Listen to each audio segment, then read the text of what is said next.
Hello and welcome to the Hometown Church Podcast. My name is Jesse Roskamp. I am joined as always by Pastor Deacon Ailes. Hello. And today, for the first time, Pastor Tim Weber. Good morning. Thank you guys so much for joining us today. Deacon, what do we got going on? Yeah, so we are continuing today on our spiritual disciplines series that'll kind of take us through the end of the year. You know, again, as we look forward to the new year, most people are trying to think about, hey, what are some changes that we're going to make in our lives? A lot of people are thinking about new gym memberships to have for about a month. People are thinking about buying really expensive gym machinery, equipment for their home that they're going to sell on Marketplace later on Clothes hangers. in life. Yep, clothes hangers, that's another big one. But people are trying to make some changes to improve their lives generally. You know, a lot of times at the end of the year, we have this period of thinking through, okay, what was my last year like? That's good. That's healthy, right? And in the new year, then, you know, we start to think about, okay, well, what are some changes we're going to make? And we would like to say, let's think spiritually about that. You know, let's try to see what spiritual things need to change and morph and shape in our lives. So we wanted to have on the experts to talk about spiritual disciplines. Yeah, man, we've had some good conversations, haven't we? We've talked about silence and solitude with Brent. Mm-hmm. Really good stuff. We've talked about fasting with Lewis. Yep. We talked about the Sabbath with Jeff. And here we are. I'm really excited about what we're going to be talking about today, because we kind of talk about this only during certain summer months and summer events here at Hometown, which we'll talk about a lot more, but this really should be a thing that people incorporate into their regular spiritual lives, right. And that's really implementing what we call our B.L.E.S.S lifestyle, right? So I'm excited to talk about that. Tim, how are you doing today? I'm doing great. Yeah. I'm actually really excited to talk about this. Yeah. This is, I'd say, something that it just bleeds from my life, and something that I know is part of our church vision. So I think it's a pretty exciting thing to talk about. Yeah, and that's why when we were thinking through what spiritual formation habits we wanted to talk through, when we came to something, hey, is this evangelism? What are we going to talk about? You were the first person that came to mind, so thank you for taking some time out of your busy schedule. I'm excited to be here. Yeah. Well, why don't we dive in? In? So, the B.L.E.S.S strategy, the B.L.E.S.S lifestyle. Lifestyle. What is it, and where did it come from? That's a great question. Before I get into that, I just want to mention a couple things. I think if you read articles by a lot of kind of church, people who do like the church surveys and so forth, I think it's pretty safe to say that the church is losing influence in our culture. I think it's very, very obvious. I mean, where there's, especially when you see the name after name of pastor that is having problems and being removed from the pulpit, and our evangelism challenge is growing rapidly as the name of Christ continues to get thrown in the mud. And there have been studies to confirm that a number of people in the U.S. who consider themselves to be Christians just continues to drop. So our mission field is getting bigger, and the question is, what do we do? How do we reach the unreached and the unchurched? And there have been a lot of studies that have kind of been done about this, and one thing is very clear. Having a relationship, some sort of relationship, is a very big deal when it comes to reaching people for Christ, having some sort of relationship. So how are we ready for the church for this? As you guys know, about 4 years ago, we met with this group called the Unstuck Group, and they helped us through a lot of things, including some leadership, organizational things, but they also introduced us to this B.L.E.S.S strategy or practice. It's not new. We didn't make this up, and a lot of other churches are doing it, but it was recommended by Unstuck, and we loved it so much that we made it a part of our 5-year vision here at Hometown.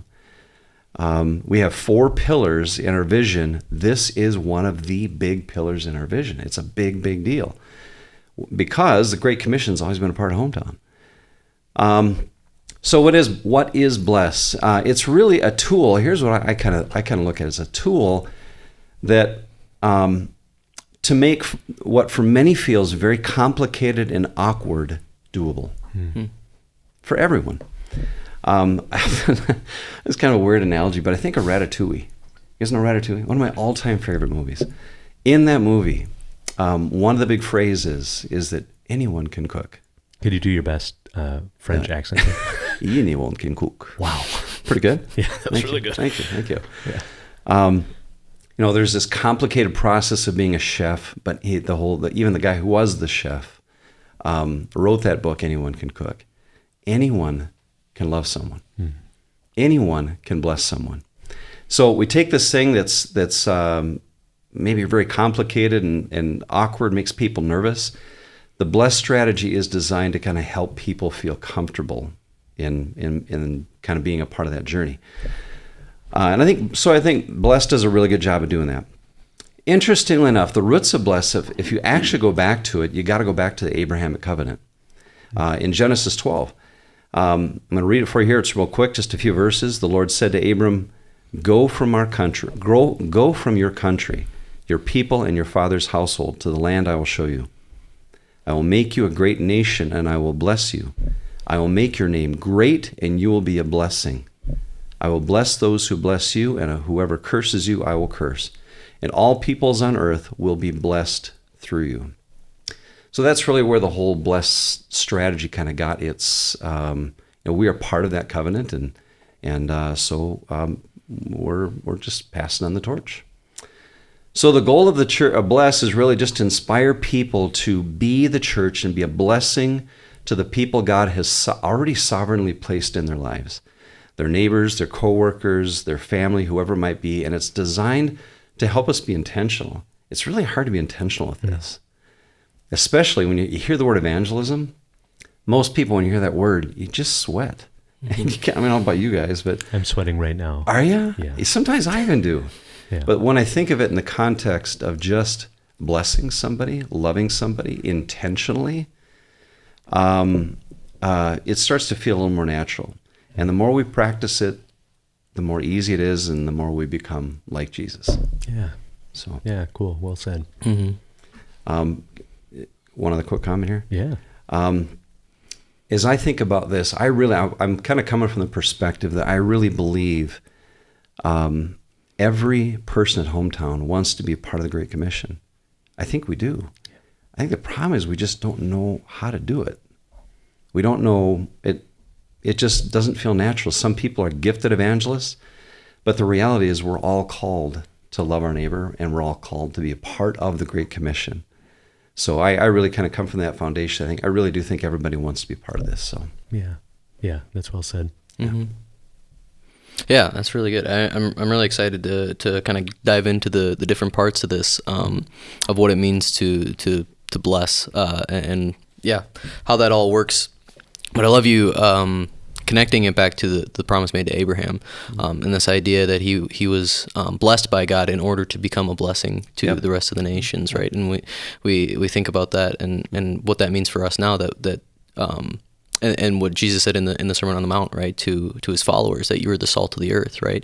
You're meant to add both flavor and preservation to the world, right? We're supposed to make the world a better place, and so I love that connection back to just kind of our purpose. So can you walk us through the different parts of the B.L.E.S.S and kind of where we see those different elements connected to Scripture? Yeah. So we know everybody loves acronyms, right? Yeah, because it's so easy to remember. I say that pretty sarcastically, but this actually is pretty easy to remember. Okay, so B.L.E.S.S is an acronym. B is the beginning of it, and it just begins with prayer. And I think it's as simple as saying, Lord, who do you want me to bless? Lord, who? And I ask this regularly. Lord, who have you placed sovereignly in my life that you want me to bless? And how do you know when God answers your prayer? That's a really good question as I kind of was thinking ahead about this podcast. Sometimes it's just a sense. Sometimes it's an opportunity that opens up. Sometimes it's a conversation that you didn't expect to have. It might be a passing, just you're walking through your neighborhood and a passing that you just happen to get. But I'll just tell you this. I know God answers that prayer. I've seen it personally, and I'll get into that in a little bit. But Proverbs 3, 5, and 6, we all know this passage. But we're to trust in the Lord with all of our heart and not lean on our own understanding, but in every way acknowledge Him, and He'll direct our path, including who should we bless. So the first B in B in B.L.E.S.S is begin with prayer, And then L, of course, is to listen to their story. I like to ask questions. Just ask a lot of questions.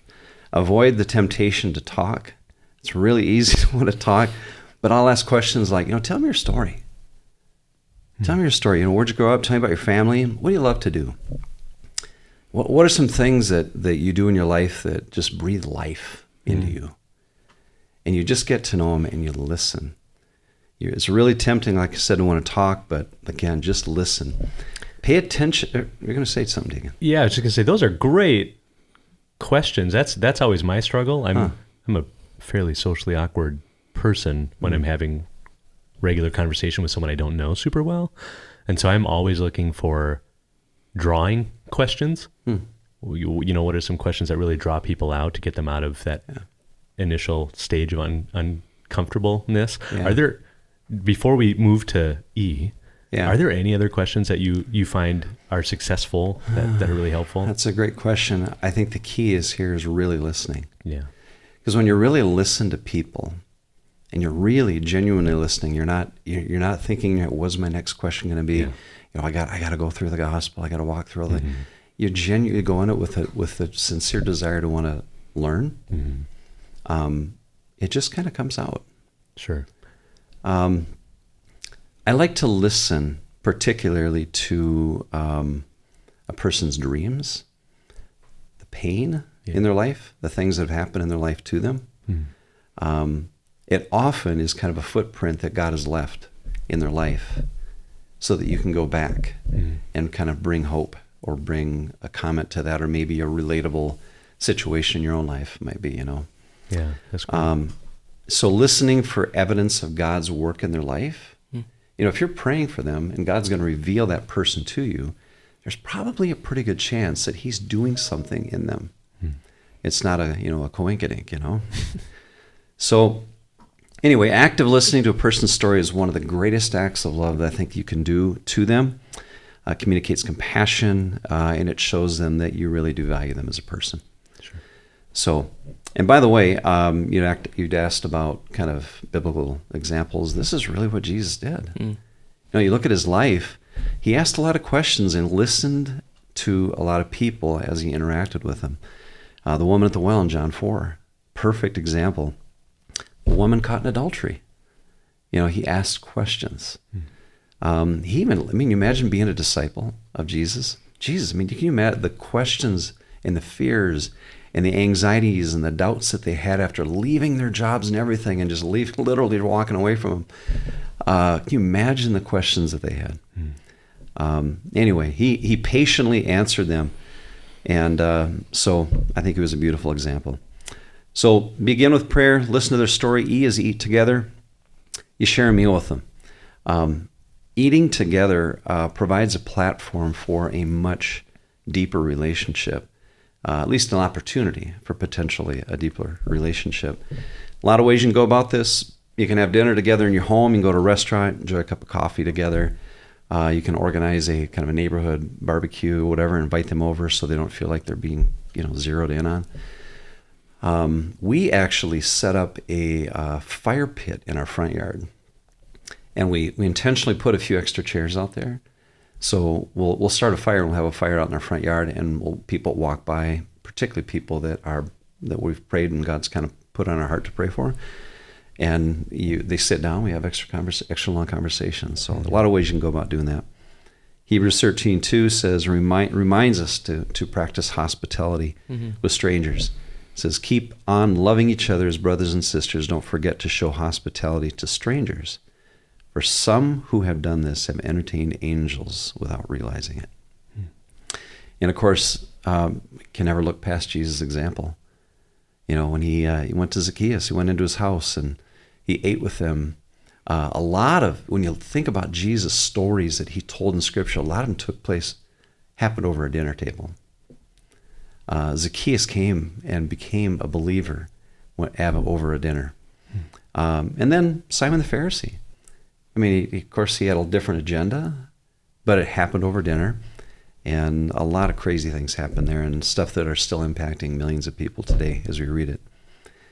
So eating together, I think, is an incredible act of love. It provides a great platform for God to do something very personal in a person's life. And so that's E. So begin with prayer, listen to their story, eat together. S is serve. You serve them. You just serve them. As you're getting to know them more, it's important to just kind of be attentive. Again, you're kind of listening to the opportunities that God provides to love them and to bless them in a very practical way. Going out of your way to meet someone's needs sends a message. It just sends a very, very powerful message. And you always keep in the back of your mind, you're thinking, God is doing something in this person's life. So people just don't do this. They just don't serve people. So when you do it, it stands out. And by the way, I just think when you serve somebody, you're doing more than just helping them complete a task. I think it is an incredible act of love. And when people feel loved, they listen and they care about what you have to say. So Paul tells us in Romans 12, don't just pretend to love other people, actually love them. So a great way to do it. And of course, I'm going to go back to Jesus himself, another perfect example of this, Matthew 20, for even the Son of Man didn't come to be served, but to serve and give his life as a ransom for many.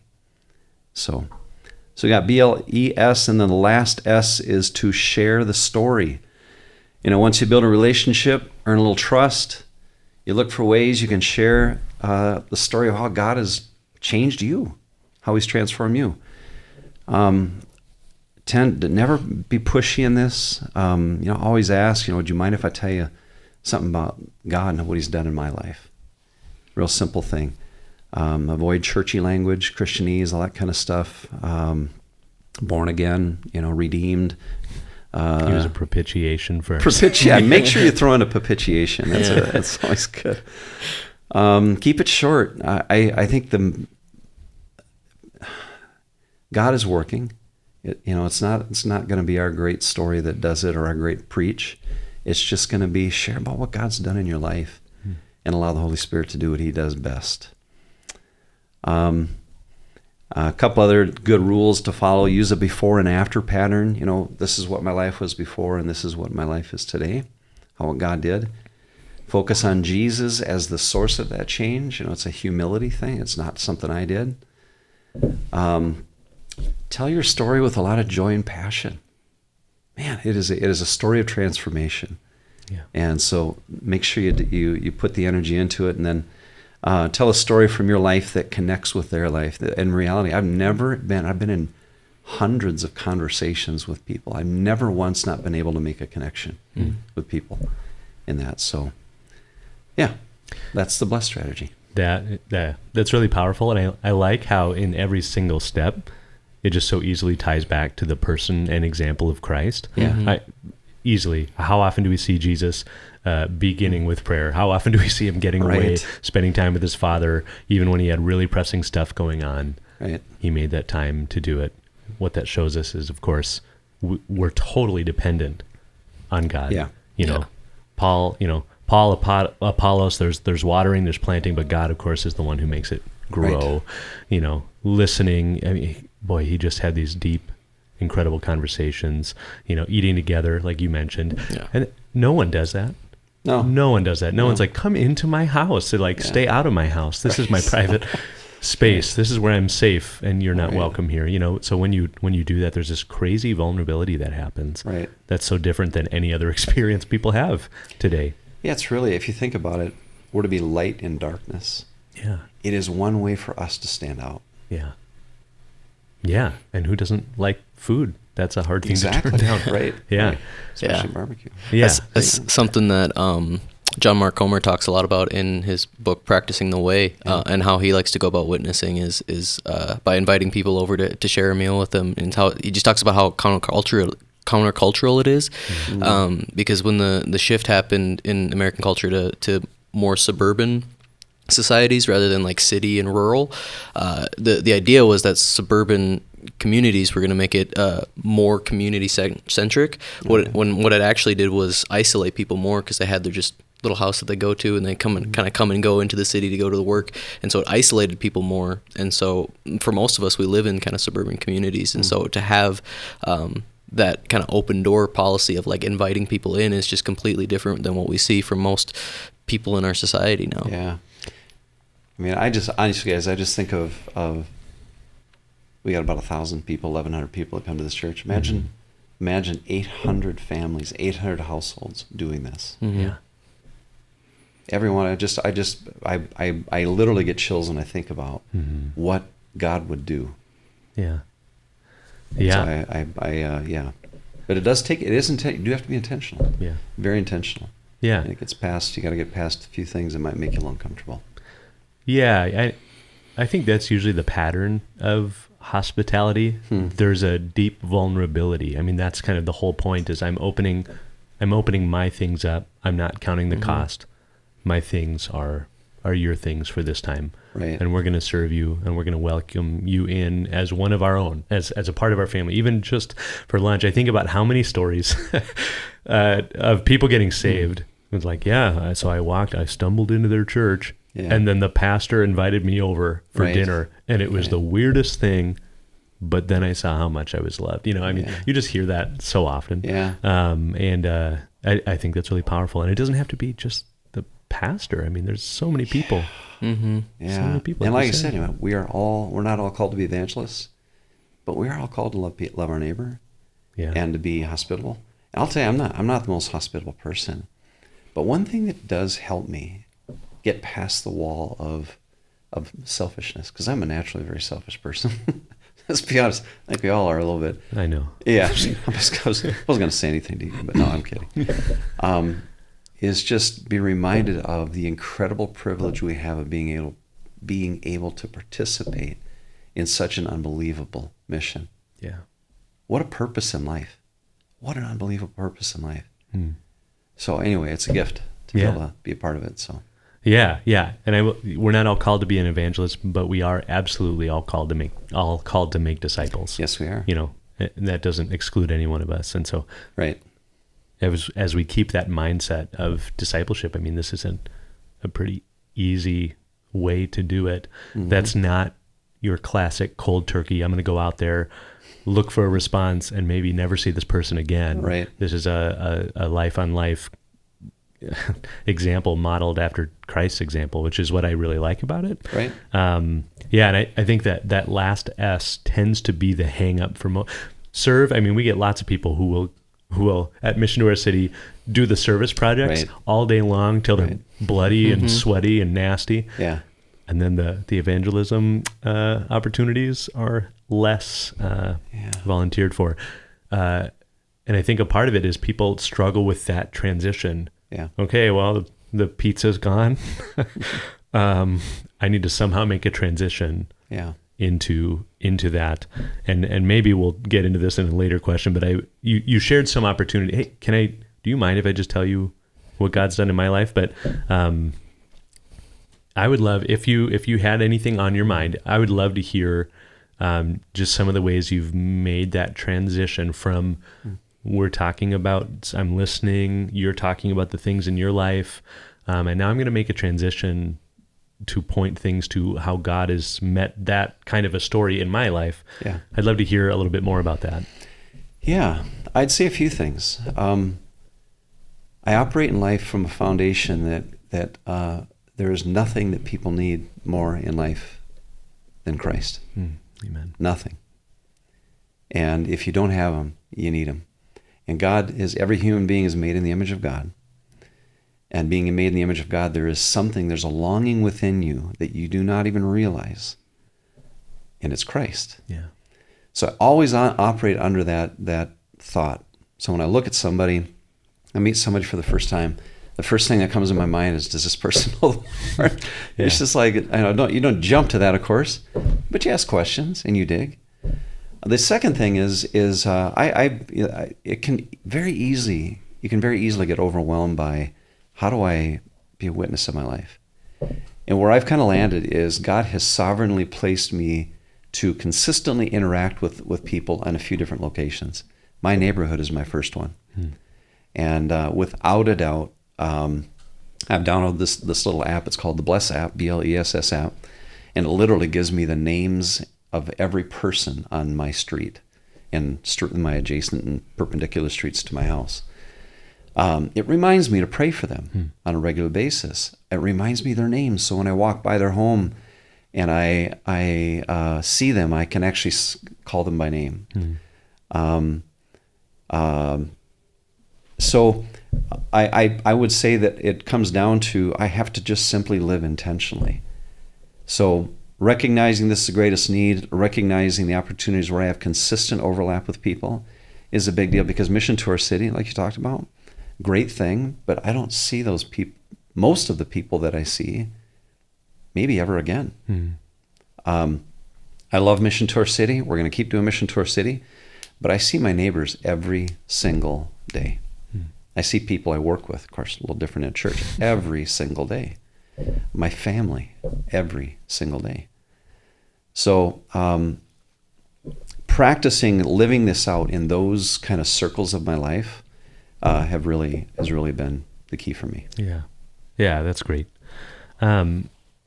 So when you got introduced to B.L.E.S.S during the Unstuck process, from thinking through it as more of like a corporate church thing that we wanted to try to start doing, what did that transition look like into making it a part of your regular life, as a regular practice in your life, to when Unstuck said, hey, here's B.L.E.S.S, here's a cool thing, and you said, I'm all in, and this is the thing I'm going to do. What did that transition look like, and how did you kind of adopt it personally? You've talked about it a little bit. I have a little. I think the biggest thing is it actually gave me a framework. Again, it's kind of ambiguous. Like, how do I reach my neighbor? How do I love my neighbor? Like, well, I know it's supposed to love your neighbor. I don't know, love them. This gives me a very specific and intentional framework. Sure. So for me, it was just a matter of saying, okay, I'm going to start praying. I'm actually going to cross the street and I'm going to listen to the story of my neighbor. And I'm going to ask questions. I'm going to take interest in him. I'm going to invite him over. We're going to put an extra chair at our fire pit. I'm going to actually stop by their house randomly on a regular basis and ask them what I can do to serve them. And not that I didn't do some of those things before, and not that this is a magical formula, but it does give a framework. That was the key, I think, gave a framework to be able to say, it's not A plus B plus C plus S equals salvation. Because a lot of there's people that I've been praying for and reaching out to and loving and serving for a long time that still don't know Christ. Good thing that's not in my hands anyway. Yeah. But the framework has definitely helped. Yeah.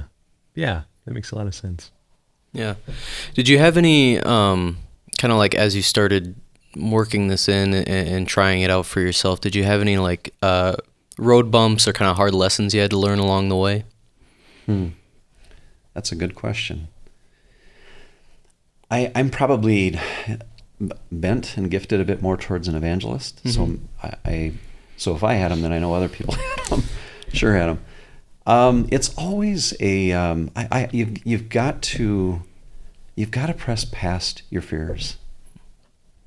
That's the biggest, so the road bumps are, you say things weird, you feel awkward, until you realize, again, you're dealing with someone that Jesus loves passionately, and he died for, and he has placed me right in the neighborhood so when you start thinking through those things, it becomes less. But I will say, the awkwardness, the not knowing what to say, those types of things, it gets easier. We're being sanctified day by day by day. And the more you practice this, the more natural it becomes. But it doesn't feel natural right away. But you got to work through it. You have to be intentional about it. That makes me think of all of the different random things I've done in my life. And I've done a lot of really random things in my life, and everything I found important, I put a decent amount of time into trying to get good at it. Yeah. Whether it's, an instrument or parenting I'm still kind of working on, and taking care of a pool, all these different things. I've found them to be important. So I've put time into them, maybe at the expense of other things, of relaxation, of whatever, because I wanted to be good at them. And just as you're talking, it makes me think, Tim, you have put a lot of time, and like you said, you've got a natural bent, all these things, but you've put time into getting good at this because it's important to you. And I just think that's something that anyone could do, right? As we think about, hey, should this be important to me? Sure. Maybe I should have 10 awkward conversations so that I have one really good one, The other thing of it with the two, just another thought that came to mind, Jesse, is he who began a good work in you will be faithful to complete it. If you think about practicing the way, you go back to that book, one of the things he talks about in his book is he says, the real mark of a maturity in a Christian is that they love more. They love Jesus Christ more, and they love people more. And I just don't think you can love people more until you actually love people more. Until you say, I'm going to do it. Lord, it's part of God's kind of training ground to kind of get us to the point where we can get past fear and anxiety and selfishness and all the things that are barriers in the way. When you go, and all of a sudden, as you do it, you begin to actually love people more. And also say that another thing that's helped me get past a barrier is that when I prayed for people, and God has put somebody on my heart, and I cannot get that person off my mind and off my prayers, I have a confidence that even if that person doesn't come to Christ when I know him, I'm doing what I'm supposed to be doing. And I choose to love, I choose to pursue, I choose to serve, to choose to listen to, invite over for dinner, even if I don't get to see the fruit. Yeah, that's big. Yeah, that's good. And yeah, that makes me, I think just like love in general is a sacrifice, right? And so like there's, to love people is like pushing through those awkward moments. Like that's, like you just have to kind of accept that, like, yeah, it's going to be hard for me. It's going to be awkward for me. It's going to put me in a vulnerable place, right? There's that C.S. Lewis quote that to love is to be vulnerable. Yeah. Right. Yeah. And so it is going to be hard and weird and awkward, and maybe you'll say the wrong thing and screw it up sometimes. And but if you truly are going to love people and practice loving people, then you have to go into it, right? Just like Jesus did. Yeah. Absolutely. That's good. I'd love to hear a little bit more about just like kind of your experience with this and what effect doing this has had on you as a person, and maybe some of the people that you've reached out to, if you have any stories. Yeah, it has cemented my commitment to the Great Commission. That's the biggest thing. And I've seen some, man, I'll tell you, you pour hours and hours and hours into people. And you pray and you pray and you pray, but it just kind of it feels like it's aligned my heart with Christ's more and more and more as I do it. That's been the biggest thing. A couple of stories. Man, we've had three families in my neighborhood that we served during Mission Tour City, pretty extensively. We did that intentionally. I've had some wonderful follow-up opportunities, wonderful conversations with them since. So I'm super grateful for Mission Tour City and the doors that opens in my neighborhood when the whole church came together and loved on those people. Still serving those families today. I remember a crazy story, man. I remember this guy I met selling an electric dog fence on Craigslist. I shared this story at church many, many years ago, but I'll never forget it. This guy, I could tell when I met him, he was really struggling. He was about, how old are you, 24? 25. He was about your age, 25. Just got divorced. And he was really down, and he bought the fence, and I said, hey man, let's meet again. So we met again, Starbucks. I said, tell me your story, what's going on? He shared everything that was going on, and we met probably 2, 3, 4 more times, and the last time we met, I walked through the gospel with him, and he's in tears, and he said to him, I think God sent you specifically to do this. And this started selling an electric dog fence to this guy. I said, okay, we prayed. He didn't give his life to Christ at that moment, but he's like, Tim, this is why we met. I know this is why we met. Fast forward, we set up a date on the calendar to meet again. That date came and went, and he didn't respond, and my heart was just sinking. It was like so sad. I think, what happened to this guy? Is he forgetting it? Another week, I kept texting him, no responses. And then Sue Wenner from church came up to me one day in the hall, and she said, Tim, did you hear about so-and-so? I won't say his name. She happens to get her Sue got her haircut by this man's wife. And she said, he was just killed in a motorcycle accident in Eden Prairie. Oh, man. And oddly enough, the last time we met, he pulled up in this motorcycle. It was this really loud Harley. And that was the last time I saw him. And he heard the gospel, seemed deeply touched. I don't know if he gave his life to Christ, but boy, I would be kind of surprised if he didn't. All that to say, who are my blessed people? When I pray, be open to whoever God is gonna place in your life, because it could be anyone, absolutely anyone. I got a lot more stories, but I know we're getting close to our end point here. Yeah, maybe people should just email Tim, and he'll share you a ton of stories all the time. Sure. Yeah, call him, talk to him, stop him, whatever he's doing. I want people to have their own stories. Yeah, you hear that? Yes. Yeah, if you have stories from people that you've blessed, send them in. We'd love to hear them. Absolutely. Yeah. And start, if you don't, start to have some. Begin by praying for somebody, Right. Open your eyes to it. Okay, so, wow, that actually worked out really well. Great transition. How can someone start to implement this? Maybe they're just hearing about it for the first time. Maybe they've heard it 6,000 times from you on a Sunday morning. Yeah. How can someone start to say, you know what, I'm finally going to do it? Mm-hmm. Yeah, well, you said it first. You got to start praying. You got to begin by praying. That's the whole point. But I would say a couple things. You can. A lot of people, I hear this often, Tim, you're an evangelist, I'm not an evangelist. You're right. They're absolutely right. And I would turn right around, I would say, and you can love someone just like I can love somebody. You can bless somebody just like I can bless somebody. You're called to a Great Commission just like I'm called to a Great Commission. Mm-hmm. So God wouldn't give you a task or a responsibility without the ability to do it. But it might take a little bit of intentional courage. Yeah. So I would just say, I know the people in our church want to become like Christ. I believe that with all my heart.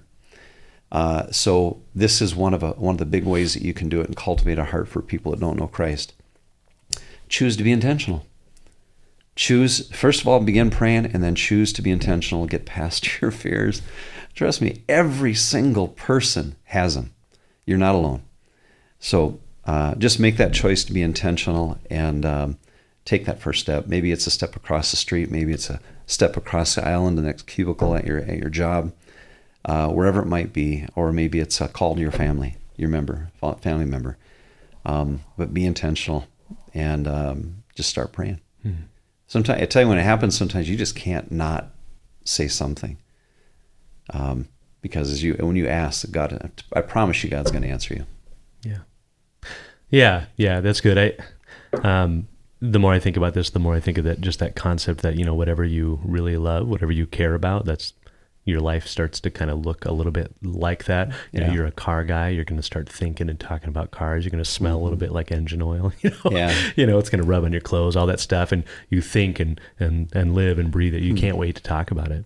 Yeah. We as Christians, the more we think on what Jesus has done for us, the more opportunity. I don't want to come down and make somebody feel guilty, but the more our heart should be stirred to think and talk and live and breathe Jesus. The more, find people in your life, in this church, who seem to rather want to talk about Jesus than, I don't know, some other thing. And it's okay to talk about other stuff, but who seem to get a little bit more excited when his name gets brought up, because the more that happens, the more you're going to think about it. The more you're going to look at people and think, man, this is a person Jesus wants. Mm-hmm. And it looks like he doesn't have right now. Hey, I see some need here. But yeah, it takes it costs a little bit. It does, but you just said something really profound. Oh, Didn't even know it. You mentioned something about reflecting on that person, whoever that person was in your life, or what God has done in your life. This is why I think cultivating a thankful heart is so critically important, because you just begin to realize that I would be so lost without the Lord. yeah. My life would be a mess without the Lord. And I'm so grateful, and I've shared this story many times of who that person was in my life. And to this day I get emotional as I can't even think about it. That blessed person for me literally saved my soul. Yeah. Yeah. So what a beautiful thing to be a part of that journey with other people. Yeah. And it doesn't have to look perfect, does it? No, it can be messy. Yeah. Yeah. You might say some dumb things. Yeah. Have to apologize, and all that does is it elevates the gospel. Right. Jesus in your life, the work that he's still doing. Right. Yeah. Yeah. That's good. That's good. Well, I've really appreciated it. Any closing thoughts that you would want to share for someone listening in who's like shaking as they're listening, thinking that God might actually ask them to do this? Oh man, not really. Yeah. Just do it, man. Yeah. I think that should be a slogan for something. Just do it. Yeah, and like some sort of like a swooshy thing. Some sort of action, like a swoosh. Yeah. Yeah. Yeah. That sounds good. Yeah. Thanks for letting me be here. Yeah. Yeah. It's been a blessing. It's fun to have you here. Hey. Yeah.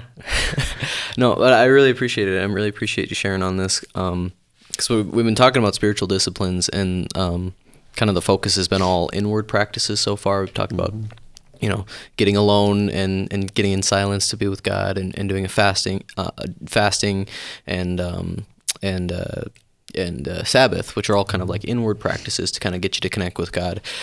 Where B.L.E.S.S, it kind of incorporates a lot of different spiritual disciplines into it, right. And they're all outward focused, right? Praying for people, listening to people, serving people, sharing with people. These are all things that we can do outwardly that are also disciplines, are also practices that we can implement in our lives that are going to help us connect with God more, right. As we love God and love people.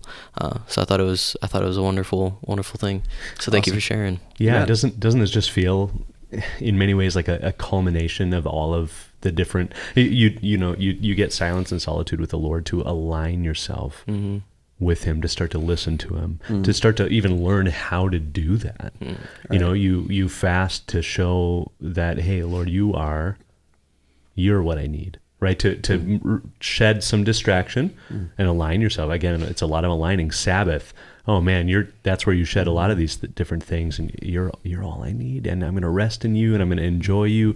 All these things and how they build up to, like, this is just the outward expression of all of the other things that were done. As you align yourself more and more closely with Christ, isn't the natural outpouring just wanting to see more people step into that? Isn't the natural outpouring just wanting to see people enter into that rest? Yeah, that peace that comes from knowing Christ. It connects us back to that Genesis 12 passage at the beginning of Abraham receiving the blessing in order to become a blessing. Yep.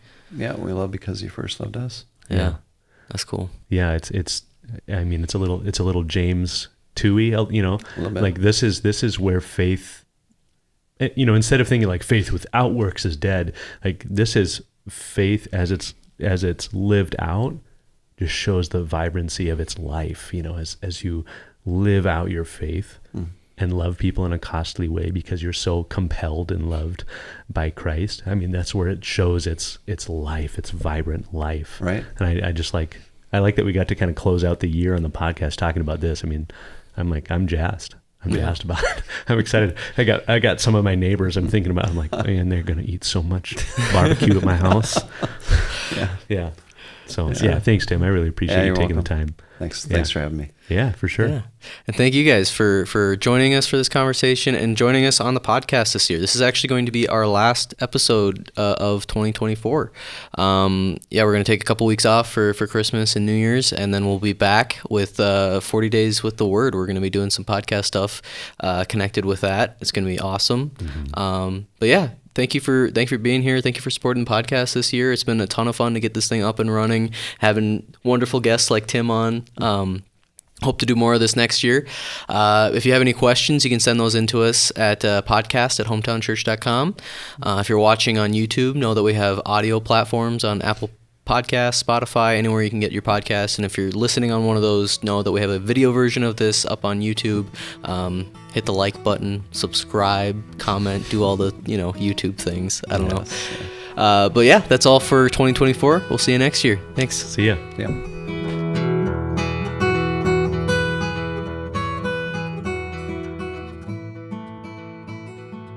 Wow.